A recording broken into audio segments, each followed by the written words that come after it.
Part 1. 1. You are going to hear a conversation between an agent and a client. First, you have some time to look at questions 1 to 6.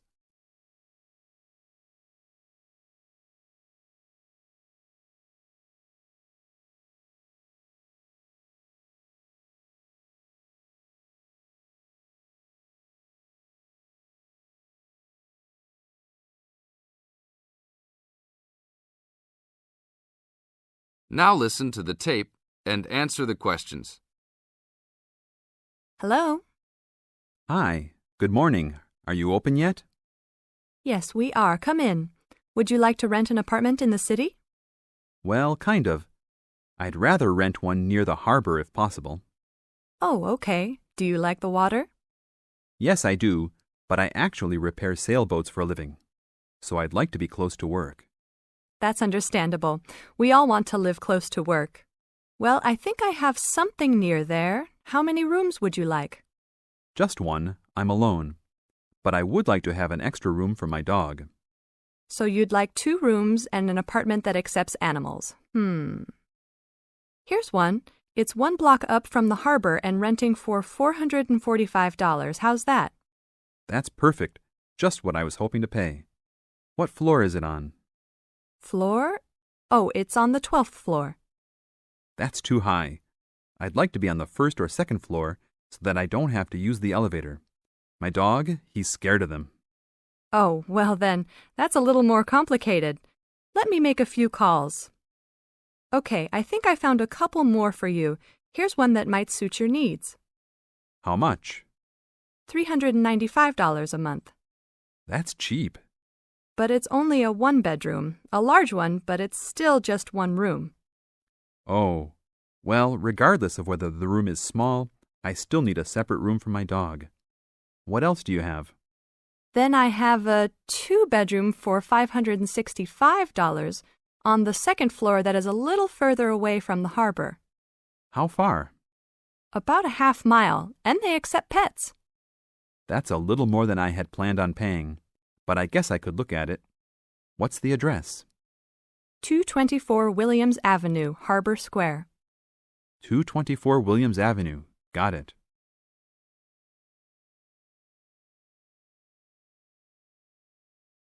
Now look at questions 7 to 10.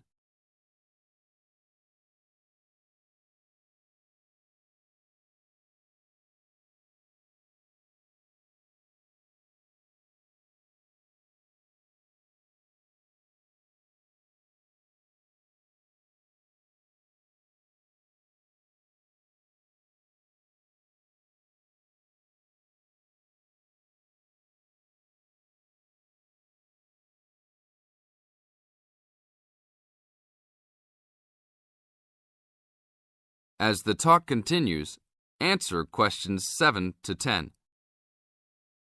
What else is included? Let's see, it has a washer and dryer, refrigerator and stove, a bed, dressers and shelves, and access to a swimming pool, game room, and gym. Ooh, I'll definitely take a look. Hi, how did you like it? It's great. I love the amenities, but the bed and furniture are awfully dirty. Can they replace those before I move in? Sure, that shouldn't be a problem. Anything else? Yeah. I didn't see anywhere to park my car. Is there a parking lot in the basement? Yes, there is. Would you like to rent a space? No, I'd like that to be included in the rent. Oh, well, I'll see what I can do, but I can't guarantee that. Do you want to take it anyhow? If those 2 issues were solved, I would love to take it. That is the end of Part 1. You now have half a minute to check your answers.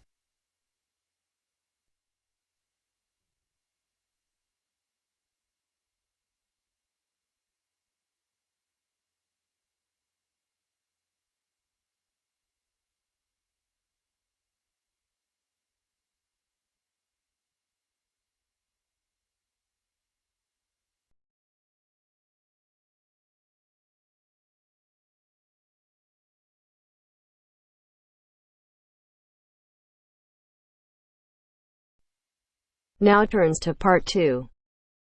Part 2. You will hear someone giving instructions to staff at a festival. First, look at questions 11 to 13.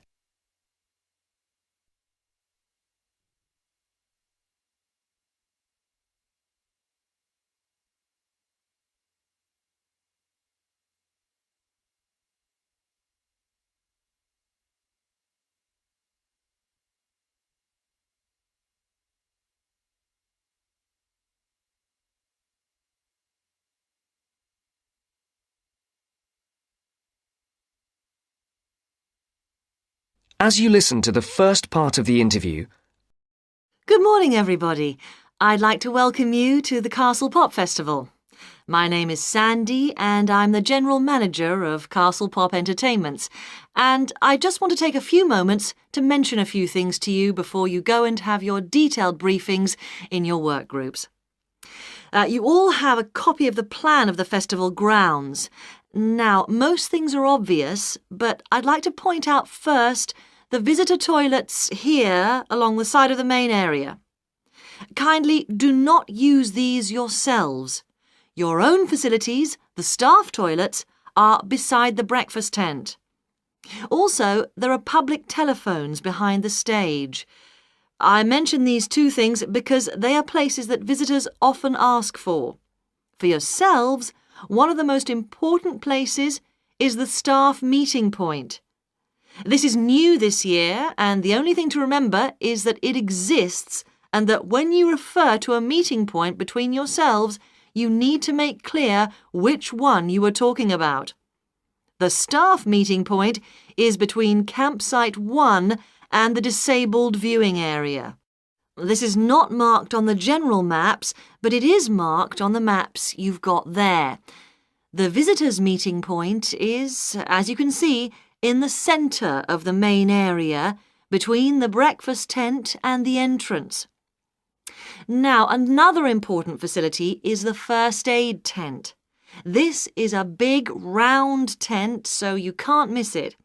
It's on the right-hand side of the entrance, again as you come in. There are many other first aid facilities all over the festival site. In fact, there is a first aid box in every tent and sales point, but this is the central point. Finally, I wanted to mention the security on the site. Every year the festival gets bigger and bigger, and so every year we have to increase the security arrangements. We have a number of small security offices, one being near the entrance, but the main security office is opposite the disabled viewing area. It's next to the Old England pub so that the officers can keep an eye on what's going on there.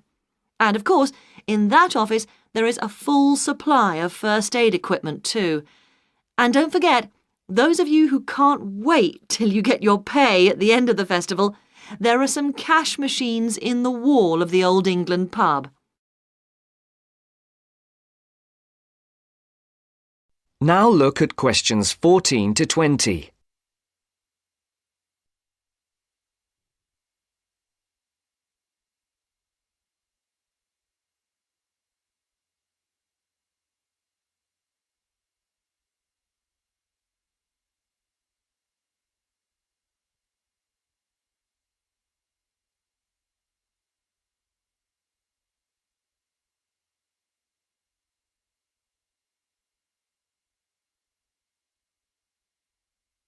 As the interview continues, complete the sentences. I do hope you will enjoy working with us this year. It's always good to see some of last year's faces back with us again. We hope this year to put on an even better festival than before. The first year we put on a festival, we called it the Mountain View Pop Concert. And it was a pop concert rather than a festival. We held it inside the castle, and you could see the mountains in the background. It was very small and personal. Then we held it in front of the castle, with the castle in the background, and then we started calling it the Castle Festival. Now, this year, we have moved further away into the fields. The advantage is that the castle and the mountains are both there in the distance, but we have as much space as we want in the fields. The only problem with the fields is that sheep use the fields during the spring months and they leave little messages for us all over the place. So please be careful and encourage the visitors to be careful too. Now, it just remains for me to let you know the times of your detailed briefings, which are as follows, and I'm telling you these as they are not, I repeat, not as written down on your welcome letters. Those of you who are working on the children's zone, your meeting is at 2 p.m. in campsite 2. Those of you on the security team need to meet behind the stage at 3:15 p.m. For the people on first aid, please do not meet in the first aid tent. There will not be enough room, but meet at the entrance gates at 4 p.m. Finally, we need everybody, and I do mean everybody, on duty on Monday morning at 8 a.m. for the final clean-up. I'd like to remind you that Monday is the final day of work, not the Sunday. People not coming to the final day will lose 50% of their pay. The meeting place for that is campsite 1. Now, good luck, and let's make this the best festival ever!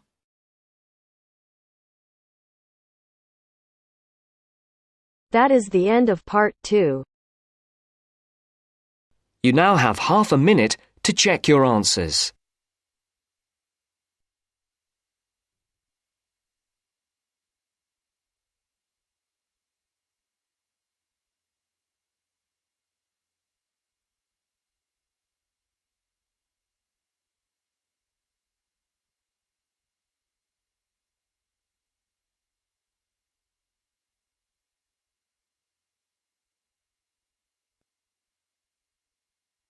Now turns to part 3.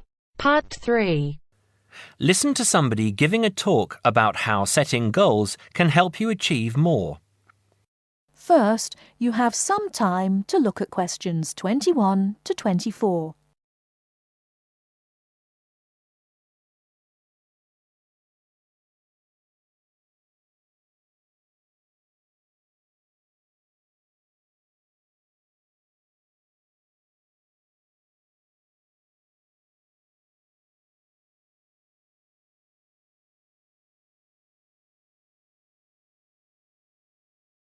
Now, listen carefully and answer questions 21 to 24. Good evening, everyone. It's good to see that so many people managed to make it. An achievement in itself when I'm sure you're all so busy.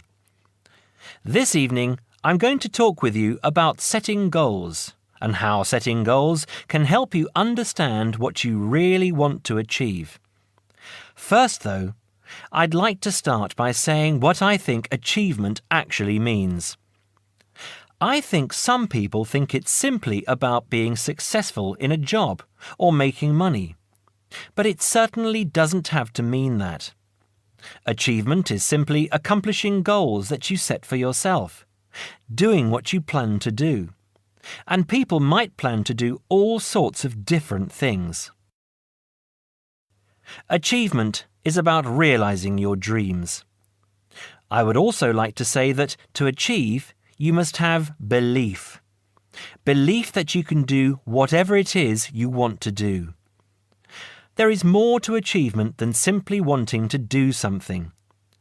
Anyone can say that they want something, but actually getting it is not so easy. To get it, you must believe that it is yours. Not having belief is the main reason that so many people do not achieve. If you really want something, you must talk and act like you already have it. Then you have belief, and then you will achieve. So, goal setting. Goal setting is about imagining the future and then turning the dream into a reality. Setting goals helps you to be clear about what you really want and helps you concentrate on getting what you want. Setting goals will help you see what is stopping you from knowing what's important. And because achieving goals makes you feel good, You will be more confident and succeed more easily. Goal setting is something that all achievers do, whether they are high flyers in business or successful athletes. It is important that you set both long-term and short-term goals. First, you need to have an idea of what you want from life. I call this the big picture. Then you break this down into a number of smaller goals that you need to achieve in order to achieve the overall goal. As I say, the first step is to see the big picture. Think about what you want in the next 15 or 20 years. Doing this will influence all the smaller goals that you set yourself. Before you hear the rest of the talk, you have some time to look at questions 25 to 30.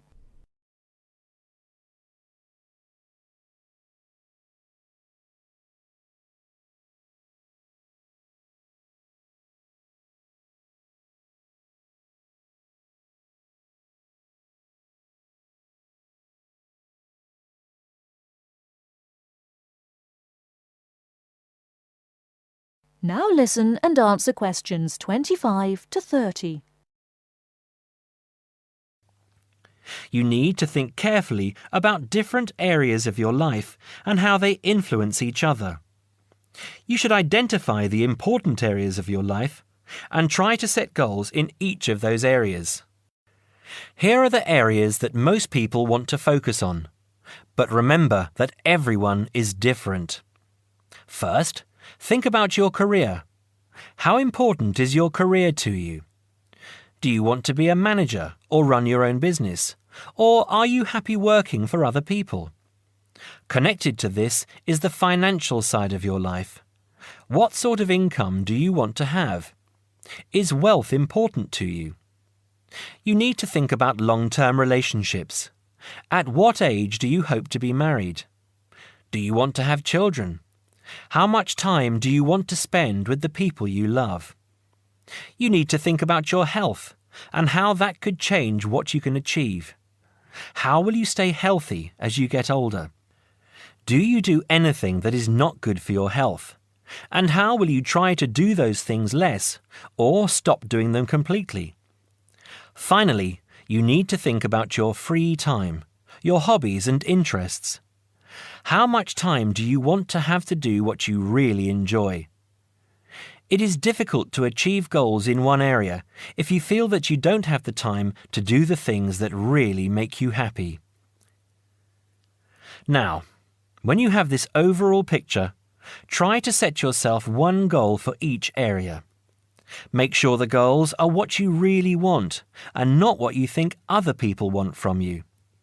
Of course, in life, it is important to make the people around you happy, but you must focus on what you want. Now, I will go on to talk about how to break your lifetime plan down into short-term goals. But first, does anyone have any questions about what I've said so far? That is the end of part 3. You now have half a minute to check your answers.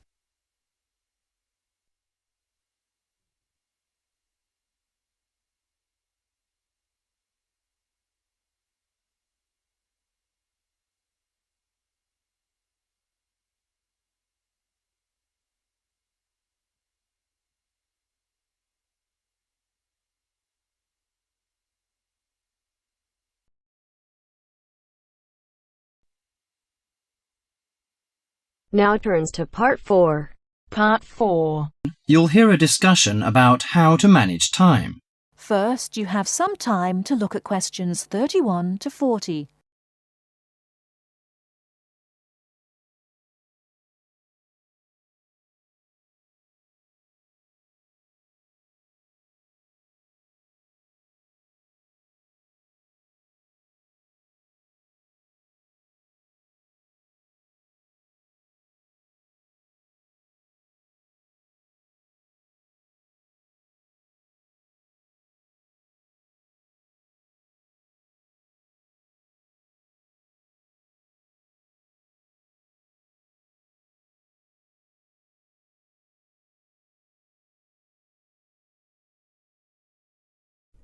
Now listen carefully and answer questions 31 to 40. Good afternoon, ladies and gentlemen. The topic for today's discussion is time management. It's very important that you develop effective strategies for managing your time to balance the conflicting demands of time for study, leisure, earning money, and job hunting. Here is an exercise which will help you to identify areas in which you might be able to improve your time management. Try to answer the 40 questions as honestly as you can, and then score yourself from 1 to 4 in each area. You have 5 minutes to finish them. Okay, please stop and look at the screen. According to your answers, you can find in which area or areas you get the minimum scores, and I can give you some strategies to improve them. I find I get the lowest score in the area of using lists. I don't have the habit of keeping a list. What use does it have? Keeping a to-do list is a useful reminder system to tell you of when you need to do what. Don't try to remember everything in your head. Carry a pen and paper or organizer wherever you go to write down the things you need to do, including appointments and deadlines. Do you think a daily list of tasks is necessary? Yes, it is an excellent way to focus your mind on important objectives. Make sure you update your list daily, crossing off completed tasks and adding new tasks. Urgent or important tasks can be highlighted with an asterisk. I find it difficult to set goals. How do I set myself specific and clearly defined goals? You must make sure that these goals are realistic and achievable. To do this, you first need to examine your present situation and assess what goals are important to you and what action you need to take to achieve your target. I am in the final year and trying to find a job. I can't combine the pressures of intensive study with finding time to apply for jobs. Sometimes you need an alternative route to your goal in case you have to change your plans. For example, taking a relevant postgraduate course if you can't get a job. Whenever the examinations sneak up, I start getting nervous. I don't know how to organize my time to deal with so many subjects. You should have a regular venue for revision, such as the library, where you're free from distractions. Plan out a revision schedule or timetable so you devote enough time to each subject. You can also use past examination papers when revising to familiarize yourself with the sort of questions that might be asked. When revising, take a few minutes break every so often to clear and refresh your mind and allow some time off for complete relaxation. I'm always late for everything. You know, the deadline of papers and seminar reports. Sometimes I cannot make decisions immediately, so I ignore them on purpose. So you fall into the area called procrastination. I think it's important that you manage your fear of doing things you don't want to do, and realize that the fear is often far worse than any possible negative results. The best time to do something is usually now. Taking action generates the energy for further action. That is the end of part 4. You now have half a minute to check your answers.